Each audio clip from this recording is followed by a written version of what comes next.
बिस्मिल्लाहिर्रहमानिर्रहीम। अस्सलाम वालेकुम नाज़रीन, आप यूट्यूब चैनल देख रहे हैं। मैं इमरान खान हूँ। 3-4 चीज़ें बहुत अहम हैं, जिनमें सबसे पहले जो है इलेक्शन 2024 के लिए जो वोटिंग ट्रेंड है उसके ऊपर हमें बात करनी है कि किस तरह से वोटिंग होगी, क्या चीज़ें पिछले इलेक्शन से मुख्तलिफ होंगी, पिछले इंतखाबात में क्या हुआ था वो मैं आपको बताऊँगा इस वीलॉग में। फिर मैं आपको ये बताऊँगा कि इमरान खान साहब के हवाले से एक अमेरिका में आर्टिकल छपा है और वो आर्टिकल एक बहुत अहम शख्स ने लिखा है, उसके बारे में तफसीलात मैं आपके सामने रखूँगा। दूसरा कुछ आम ख़बरें हैं, जिनमें एक ये है कि जो तोशाखाना का तफसीली फ़ैसला है वो भी आ गया है। सबसे पहले वहीं से शुरू कर लेते हैं, बाकी चीज़ें मैं आपके सामने एक एक करके रखता हूँ। तोशाखाना का जो तफसीली फ़ैसला आया है उसमें ये 23 सफ़हात का फ़ैसला है। इमरान खान साहब का इस पर मौक़िफ़ भी आ गया है। उन्होंने कहा कि बुशरा बीबी ने और पाकिस्तान तहरीक इंसाफ के साबिक जो चेयरमैन है बानी PTI ने वज़ीर-ए-आज़म ऑफ़िस का गलत इस्तेमाल करते हुए 1573.72 मिलियन का माली फ़ायदा हासिल किया। ये इल्ज़ाम इस फ़ैसले में लगाया गया है और इस फ़ैसले के मुताबिक बुशरा बीबी को गैर मुल्की सरबराहान से 108 तोहफ़े मिले। सऊदी वली अहद से इमरान खान की अहलिया ने एक ज्वेलरी का सेट बतौर तोहफ़ा वसूल किया, जो तोशाखाना में रिपोर्ट तो हुआ लेकिन वहाँ पे जमा नहीं हुआ। फ़ैसले में कहा गया कि तोहफ़े की कीमत का तयन करने वाले प्राइवेट माहिर पर बुशरा बीबी ने असर रसूख इस्तेमाल किया और सेट 90 लाख रुपये में हासिल किया, जबकि इसकी असल कीमत जो थी वो 3 अरब 16 करोड़ रुपए से ज़ायद थी। वैसे इतना महंगा तोहफ़ा, मैं तो हैरान हो रहा हूँ। अच्छा, साथ ही ये लिखा हुआ है कि कीमत का तयन करने वाले सुहेब अब्बासी के मुताबिक इमरान खान के कहने पर कीमत कम लगाई गई। अच्छा, अब मैं आपको ये बताऊं कि जो पूरा का पूरा सिस्टम है जो काम करता है तोशाखाना के अंदर, जो कीमत का तयन करता है, उसमें 2 सरकारी लोग होते हैं और एक जो है वो प्राइवेट पार्टनर भी शामिल होता है। वो लोग तो कहीं मौजूद नहीं हैं, ना उनसे किसी ने बात की है, ना उनसे किसी ने पूछा, ना उनको किसी ने बताया। यानी वो लोग तो बिल्कुल गायब है मंजर आम से। पहले तो सज़ा उनको होनी चाहिए कि आप लोगों ने गलत कीमत लगाई क्यों, लेकिन वो बंदे हैं ही नहीं। बहरहाल आपको पता है कि इस किस्म के फ़ैसले आ जाते हैं जब इस किस्म के हालात होते हैं, तो तब बहरहाल इमरान खान साहब को दीवार के साथ लगाया जा रहा है और कह रहे हैं जी कौमी ख़जाने को इमरान खान ने जो है वो नुकसान पहुँचाया। बल्कि इमरान खान साहब ने इसका जो जवाब दिया वो मैं आपके सामने रख देता हूँ। उन्होंने कहा कि मुझे अभी पता चला है कि बुशरा बीबी रात को बनी गला मुंतकिल कर दी गई थी। ये उन्होंने कल रात को ही बात की थी, आज दोबारा भी उन्होंने ये बात की। उन्होंने कहा मैं तो कंबल भेजा था बुशरा बीबी के लिए और हमने ना किसी को घर जाने के लिए दरख्वास्त दी और ना कोई रियायत मांगी। ये क्लियरली इमरान खान साहब ने कहा कि मैंने और बुशरा बीबी दोनों ने, और बुशरा बीबी ने ये स्टेटमेंट अलग भी दिया है। यानी ये हुकूमत कैसे हो सकता है जिन्होंने औरतों को चादर और चारदीवारी का तकद्दुस पामाल किया, जिन्होंने अल्लामा इकबाल की जो उनके घर के अंदर जो उनकी ख़वातीन हैं, शायर मशरिक़ हैं नासरा जावेद इकबाल साहिबा, अल्लामा इकबाल की बहू, उनके घर के ऊपर अटैक किया गया, उनका दरवाज़ा पुलिस की गाड़ी के साथ तोड़ा गया, ख़वातीन का चादर और चारदीवारी का तकद्दुस पामाल किया गया, ख़वातीन को घसीट कर गिरफ़्तार किया गया, ख़वातीन को पेशियों के ऊपर रोज़ाना लाया गया और ख़वातीन अभी भी गिरफ़्तार हैं उन मुकदमात में जिनका कोई सर और पाँव नहीं है। तो ऐसी हुकूमत जिन्होंने ख़वातीन की इतनी बेहुरमती की हो और ऐसी बदतमीज़ी की हो, क्या ऐसी हुकूमत मुमकिन है कि बुशरा बीबी जो उनकी सबसे बड़ी पॉलिटिकल अपोनेंट हैं उनको एक रिलीफ दे रही हो या उनको रिलैक्स कर रही हो? ये एक्चुअली एक चिंगारी लगाने की कोशिश की गई है, अब जो फैक्ट सामने आ रहे हैं। और चिंगारी ऐसे लगाने की कोशिश की गई कि देखो जी बुशरा बीबी ने डील कर ली है, या देखो जी इमरान खान ने डील कर ली है, या ये कहेंगे देखें इन्होंने अपने लिए कुछ और चुना और आपके लिए कुछ और चुना। तो इमरान खान जो लीडर है इस वक्त पाकिस्तान का सबसे बड़ा, वो मुश्किल तरीन जेल गुजार रहा है। ऐसी जेल आसिफ अली जरदारी ने कभी सोची भी नहीं होगी। आसिफ अली जरदारी बराए नाम के जेल में थे, कहते तो हैं बड़ी लंबी सज़ा काटी है, लेकिन प्राइवेट घर के अंदर काटी है मुबैना तौर पे। नवाज शरीफ ने जो जेल काटी है, रोज़ाना 20 मुलाकातों की उनकी एवरेज है, और नवाज शरीफ साहब के लिए जो सहूलतें मौजूद थी वो आप सोच भी नहीं सकते। अगर वो सहूलतें बताई जाएँ लोगों को, आधे से ज़्यादा पाकिस्तान कहेगा हमें जेल भेज दो और ये सहूलतें दे दो। दूसरी जानिब इमरान खान साहब सख्त तरीन जेल काट रहे हैं, लेकिन फिर भी प्रोपेगेंडा करने की कोशिश की गई मरीम नवाज़ को बोलने के लिए कुछ मिल जाए। ना मरीम के पास बोलने के लिए कुछ है, ना नवाज शरीफ के पास बोलने के लिए कुछ है, पल्ले ही कुछ नहीं है, और नौजवान उनकी बात सुनने के लिए तैयार नहीं है। 15 नौजवान टोटल MSF की टोपी पहन के खड़े थे, तो मरीम नवाज़ ने उनकी अलहदा से फोटो लगा के सोशल मीडिया के ऊपर प्रोपेगेंडा किया कि नौजवान हमारे साथ हैं। वो गिनती हमने 3 दफ़ा की है, 13 बंदे हैं वो टोटल, तो मैंने फिर भी बढ़ा के 15 बंदे आपको कह दिया है।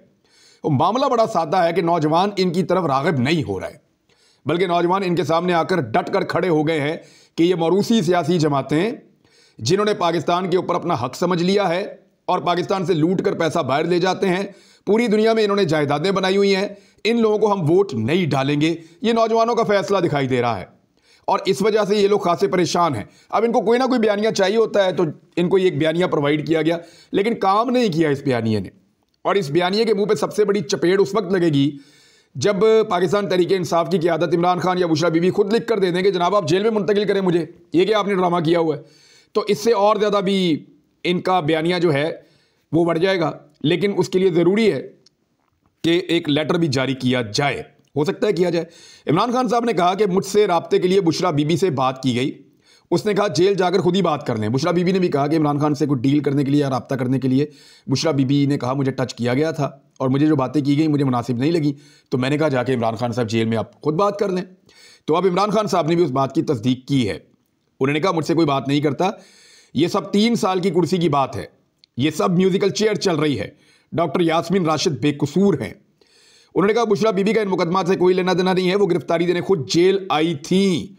एक और बात इमरान खान साहब ने की कि बुशरा बीबी का तो ये हार वाले मामले से ताल्लुक ही कोई नहीं है।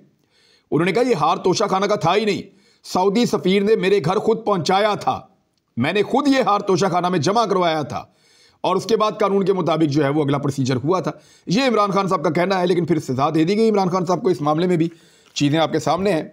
अब एक और चीज़ मैं आपके साथ शेयर कर देता हूं, वोटर्स। बड़ी खबर यह है, पहले ज़रा थोड़ा सा आप इसका एनालिसिस कर लें ताकि आपको समझने में आसानी रहे। 2018 के इलेक्शन को अपने दिमाग में आप लाइए।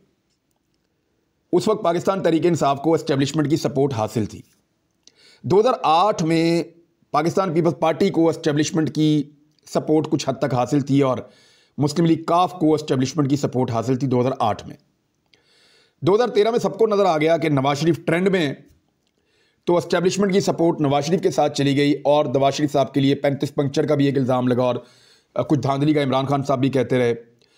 जरदारी साहब ने उसको आरओ इलेक्शन करार दिया, यानी हर एक ने इल्ज़ाम लगाया 2013 के इंतखाबात पे भी, तो नवाज शरीफ साहब की हुकूमत बन गई क्योंकि एस्टेब्लिशमेंट उस वक्त नवाज शरीफ साहब के साथ थी। 2018 में वही एस्टेब्लिशमेंट इमरान खान साहब के साथ मिल गई, लेकिन इसलिए कि ये एक ट्रेंड है, जिसकी भी हुकूमत आ रही होती है या जिसकी भी मकबूलियत होती है, ऑटोमेटिकली एस्टेब्लिशमेंट अपना जो वेट है या अपना वजन जो है उसके पलड़े में डाल देती है। यही किया एस्टेब्लिशमेंट ने इमरान खान के साथ भी। अब इस मरतबा फिर एक इलेक्शन होने जा रहा है पाकिस्तान में। 2018 में क्या हुआ पहले जरा देख लें आप। जो टोटल वोटर था 2018 में वो था 10 करोड़ 60 लाख वोटर, जो पाकिस्तान के अंदर वोटरों ने वोट डाला। खैबर पख्तूनख्वा में थोड़ा डाउन गया था, स्लाइटली उससे थोड़ा सा ऊपर था बलूचिस्तान, पंजाब में अच्छे वोट पड़ गए थे, लेकिन ओवरऑल जो वोटिंग हुई थी पाकिस्तान में वो 5 करोड़ से ज़ायद हुई थी। लगभग 51-52% के बीच में वोटिंग हुई थी 2018 के इंतखाबात में। इसमें तो सबसे ज़्यादा वोट लिए थे पाकिस्तान तहरीक इंसाफ ने, 1 करोड़ 70 लाख वोट लिए थे, 1 करोड़ 70 लाख वोट। PMLN ने 1 करोड़ 30 लाख वोट लिए थे क्योंकि उनकी मकबूलियत बहुत ज़्यादा डैमेज हो गई थी। उनके रवायती सियासतदान उनके पास बचे थे, उनके पास कोई नज़रिया भी मौजूद नहीं था। तो 1 करोड़ 30 लाख वोट नून लीग ने लिए थे। तीसरे नंबर पे पीपल्स पार्टी ने 69 लाख वोट लिए थे। अब आ जाए 2023 में। 2023 में एक चीज़ बहुत अजीब और नई होने जा रही है। इस दफ़ा वोटर्स भी ज़्यादा बड़ी तादाद में हैं। 2 करोड़ से ज़ायद ऐसे वोटर्स हैं जो बिल्कुल नए हैं, जो पहली मरतबा अपना वोट डालने जा रहे हैं। ये वो नौजवान वोटर्स हैं जिन्होंने पहली मरतबा अपना वोट कास्ट करना है। इनको पता होना चाहिए कि वोट डालना कैसे है। इनकी गाइडेंस के लिए भी हम कुछ वीडियोस बनाएंगे, वोटर्स की गाइडेंस के लिए भी बनाएंगे और वोट डालने के लिए हम कहेंगे भी कि 2024 के अंदर जो इंतखाब आ रहा है 8 फरवरी को, आप सबको निकलकर वोट डालना चाहिए। मायूस बिल्कुल नहीं होना, दिल बिल्कुल नहीं छोड़ना। आपको वोट डालना चाहिए, हार और जीत को छोड़ दें, आप वोट डालें। आपका वोट रास्ता रोक सकता है किसी भी गलत चीज़ का। आपका वोट जो सियासी एलीट है या एक ऐसी सियासी एलीट जिन्होंने पाकिस्तान के ऊपर ऑलमोस्ट कब्जा कर रखा है और अवाम की हुक्मरानी होने नहीं देती, उनका रास्ता रोक सकता है। आपका वोट मफाद परस्तों का रास्ता रोक सकता है। तो वोट ज़रूर डालें, ये सोचे बगैर कि नतीजा क्या निकलेगा। आपका काम है वोट डालना, नतीजा अल्लाह ताला का काम है। आप वोट ज़रूर डालें, अपने वोट का पहरा भी दें, वो मैं बाद में आपको बताऊंगा। लेकिन पहले आप ये देख लें कि वोट के हवाले से जो 2 करोड़ नया वोटर है, 2 करोड़ से जायद है, बड़ी तादाद में नए वोटर आ गए हैं। यानी पीटीआई का टोटल वोट पहले 1 करोड़ 70 लाख था, वो तो इंटैक्ट है। बल्कि पहले बहुत सारे ऐसे बुजुर्ग लोग थे, ऐसे वोटर थे जो पहले भी बहुत दफ़ा वोट डालते रहे हैं, वो पहले पाकिस्तान तहरीक इंसाफ को वोट नहीं कर रहे थे, वो भी इस दफ़ा वोट कर रहे हैं, तो इनकी मकबूलियत बहुत बढ़ गई है। लेकिन ये जो 2 करोड़ एनर्जेटिक वोटर है, ये सारा का सारा पाकिस्तान तहरीक इंसाफ का वोटर है। इसमें से अगर आप बहुत भी जोर लगाएं ना, तो आप 10 से 15% को अलग कर सकते हैं। ये मोर देन 80% पाकिस्तान तहरीक इंसाफ के साथ खड़ा हुआ वोटर है, जिसने पहली दफा जाकर वोट डालना है। ये एनर्जेटिक भी है, सारा दिन वहां पे गुजार भी सकता है, ये लाइन में भी लग सकता है, ये तकलीफ भी बर्दाश्त कर सकता है, सर्दी गर्मी बर्दाश्त कर सकता है, और वोट डाल के वोट का हिफाजत भी कर सकता है। तो ये वोटर जो 2 करोड़ है, इसकी एक मुसीबत बनी हुई है कि इस वोटर को कैसे काबू किया जाए, लेकिन ये वोटर काबू नहीं आ रहा। नाज़रीन, एक और खबर यह है कि जस्टिस शाहिद जमील खान, ये लाहौर हाई कोर्ट से जज हैं, इन्होंने भी इस्तीफ़ा दे दिया है।